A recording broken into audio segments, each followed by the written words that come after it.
భాగవతము వరాహావతారం.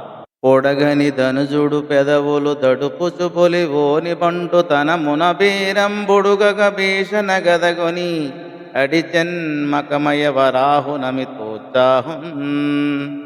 చక్రాన్ని ధరించి అమితోత్సాహంతో వస్తున్న ఆది వరాహమూర్తిని చూసి హిరణ్యాక్షుడు పెదవులు తడుపుకుంటూ మొక్కవోని శౌర్యంతో ధైర్యం చెడక భయంకరమైన గదతో కుట్టాడు అని ఈ పద్య భావం. త్రిదసారి నన్ను వ్రీసిన గదపదమున బోవదాన్ని కమలాక్షుడు పెంపొదవగ మనమున మోదము గదురుగా లేనగవు వదన కమలము మధువన్.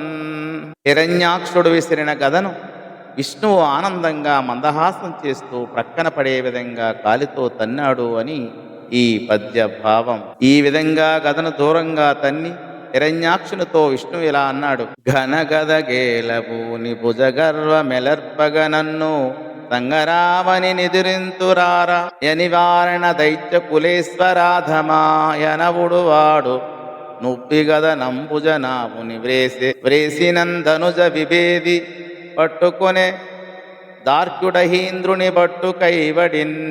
రాక్షస రాజులలో నీచుడవు, పెద్ద గద పట్టుకొని మహాబలవంతుడనని గర్వించి యుద్ధరంగంలో నన్ను ఎదిరిస్తున్నావు, రారా అని పలుకగా హిరణ్యాక్షుడు చెలరే గదతో విష్ణువును కుట్టాడు.